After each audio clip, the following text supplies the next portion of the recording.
Saudara dan saudari yang terkasih di dalam Tuhan,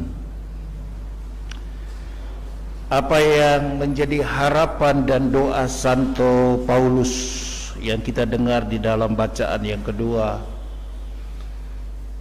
itu adalah pesan, amanat, sekaligus juga adalah doa dan harapan kita semua, yakni kata Paulus, jangan sampai hari Tuhan tiba-tiba mendatangi kamu seperti pencuri. Apa artinya? Paulus menginginkan, mengharapkan dan mendoakan umatnya supaya bila Kristus datang pada akhir zaman, Dia akan mendapati kita semua dalam keadaan siap. Amin. Itulah pesan bacaan kitab suci hari Minggu yang lalu. Kita ingat perumpamaan mengenai gadis yang bijaksana yang siap dengan pelita di tangan dan minyak cadangan yang sewaktu-waktu siap ditambahkan kepada pelitanya. Ya, dan dengan demikian saat mempelai datang mereka 100% siap, menyongsong, menyambut dan diajak masuk dalam ruang perjamuan. Pesan yang sama pun pada kitab suci hari Minggu ini disuarakan secara eksplisit oleh Santo Paulus dalam bacaan yang kedua. Dan dalam rangka membuat diri kita siap sedia selalu setiap saat menyambut kedatangan Kristus yang entah kapan datangnya, kata Paulus, datangnya seperti pencuri yang tidak kepada kita. Ya. Kesiapsiagaan kita itu ditunjukkan dengan sikap mempertanggungjawabkan talenta-talenta yang telah Tuhan percayakan kepada kita sekalian. Dan untuk itulah Yesus memberikan perumpamaan di dalam Injil tadi. Seorang tuan atau majikan yang bepergian dan menitipkan talenta-talenta kepada orang-orang upahannya dengan jumlah yang berbeda-beda. Ada yang dikasih 5, ada yang diberi 2, ada juga yang hanya diberi 1. Tadi alasannya dikatakan masing-masing menurut kesanggupannya. Artinya yang empunya talenta tahu, ya, siapa orang-orang upahannya, apa bobot mereka, sehingga yang satu diberi banyak, yang lain diberi kurang banyak, yang lain diberi sedikit. Dan itu adalah kebijaksanaannya, itu adalah keadilannya, itu adalah pengetahuannya. Begitulah juga ibu bapak, saudara-saudari sekalian. Perumpamaan itu mau menyadarkan kita bahwa seperti halnya Tuhan itu memberikan talenta-talentanya kepada hamba-hambanya, begitulah juga Tuhan Allah kita memberikan kepada kita semua, pribadi demi pribadi, tanpa kecuali, talenta-talenta. Ada yang dikasih banyak, ada yang dikasih sedikit. Tetapi entah banyak, entah sedikit, yang dituntut dari kita yang diberi talenta itu adalah sebuah usaha, perjuangan, kreativitas, inovasi, sikap petarung tanpa menyerah kalah untuk mengembangkan talenta-talenta itu. Sedemikian rupa sehingga kita pun bisa seperti hamba yang pertama dan kedua, bisa menghasilkan 100% labanya, perkembangannya. Yang 5 jadi 10, yang 2 jadi 4. Tentu itu bukan tanpa perjuangan. Iman adalah perjuangan. Iman itu adalah pengorbanan, usaha untuk mewujud nyatakan segala yang baik yang telah Tuhan tanamkan di dalam diri kita. Dan dengan demikian kita akan diberi lebih banyak lagi Kata Tuhan tadi, yang sudah banyak akan diberi lebih lagi karena dia sudah setia, terbukti kesetiaannya. Melalui perkara-perkara kecil akan diberikan lagi yang lebih besar lagi sehingga ia memilikinya secara berkelimpahan. Kita hindari menjadikan diri kita sebagai hamba yang ketiga. Diberi 1 talenta, dia bersungut, mungkin dia protes, dia tidak puas. Kenapa saya cuma diberi 1? Teman saya, tetangga saya dikasih 2, malah ada yang dikasih 5, mungkin ada lagi di sebelah sana dikasih 10. Kok saya cuma 1? Sehingga talenta yang dia berikan itu dia respons bukan dengan sikap syukur, tapi dengan sikap sungut.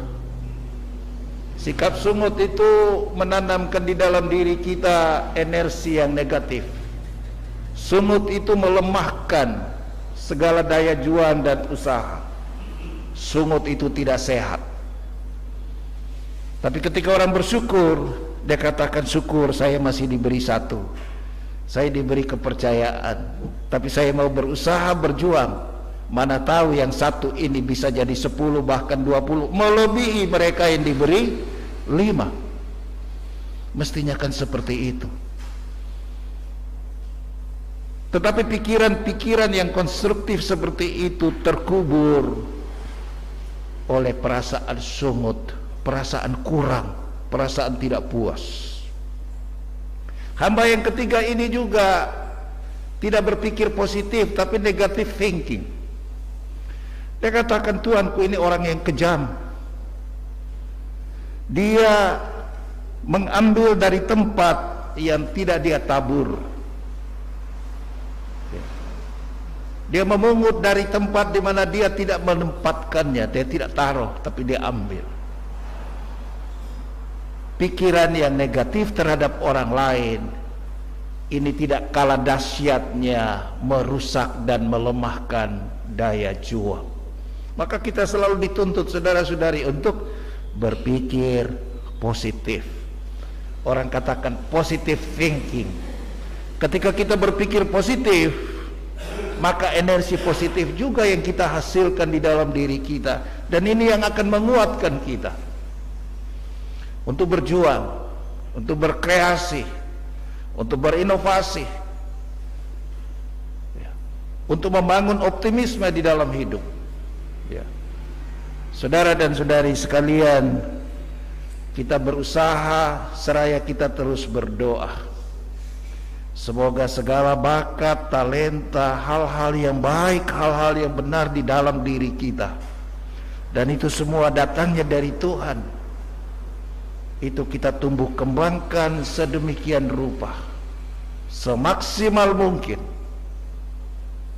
untuk kemuliaan Tuhan yang empunya segala berkat dan rahmat yang kita peroleh di dalam hidup ini. Dan tentu saja untuk kebaikan sesama di dalam gereja. Coba bayangkan, kita yang berkumpul di dalam gereja ini adalah kumpulan orang-orang yang berpotensi, orang-orang yang bertalenta, orang-orang yang diberi karunia-karunia tertentu oleh Tuhan untuk kebersamaan kita. Tetapi ketika kita bersungut, ketika kita meresponsnya dengan sikap yang negatif, lalu yang ada itu adalah sebuah situasi, suasana hidup yang tidak konstruktif, yang tidak aman dan tidak nyaman. Kerap kali kita seperti hamba yang pertama, dia tidak fokus pada diri sendiri, tapi dia fokus pada orang lain. Ketika melihat orang lain lebih, dia cemburu, dia iri hati, dia menggugat. Ketika dia melihat orang lain kurang, dia menjadi sombong. Dia merasa diri, oh saya ini lebih, saya ini hebat, dan cuma saya. Ini sikap yang sangat keliru dan merusak kebersamaan. Itu sikap hamba yang pertama. Kita tidak ingin pada akhirnya nanti ada kalimat yang keluar seperti yang diucapkan oleh sang Tuhan tadi kepada hamba yang jahat, hai kamu hamba yang malas dan jahat, mestinya kamu memberikan apa yang aku berikan kepadamu kepada orang lain, ya, talenta yang satu itu, supaya orang lainlah yang akan bekerja dan memberikan hasil yang baik untuk yang empunya talenta tersebut. Sebaliknya kita berdoa, kita berharap kita menjadi anak-anak Tuhan, model hamba yang pertama dan kedua. Apa yang kita terima kita syukuri, apa yang kita terima kita kembangkan, dan apa yang kita terima pada akhirnya kita pertanggungjawabkan secara baik, secara benar, bukan pertanggungjawaban asal-asalan, sebuah pertanggungjawaban yang berkenan di hadapan Tuhan, sehingga dia katakan, hai kamu hamba yang baik, kamu hamba yang setia, mari masuklah dalam sukacita dan kebahagiaan Tuhan. Dengan demikian, hari Tuhan bukan menjadi hari malapetaka seperti pencuri yang masuk ke rumah, ya, dan membawa malapetaka, mengambil barang-barang orang di dalam rumah, dibawa kabur, dibawa pergi, meninggalkan kesusahan bagi yang mempunyai rumah. Tapi kita akan mengalami hari itu sebagai hari yang berberkat. Tuhan datang, Tuhan sambut kita, Tuhan ikutkan kita di dalam perjamuan kudus di surga. Tuhan Yesus memberkati kita semua. Amin.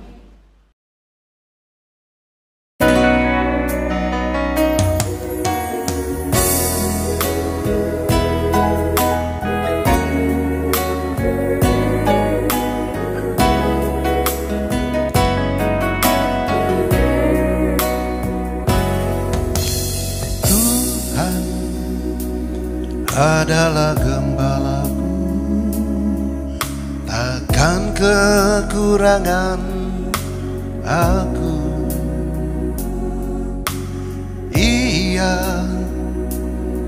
membaringkan aku di padang yang berumput,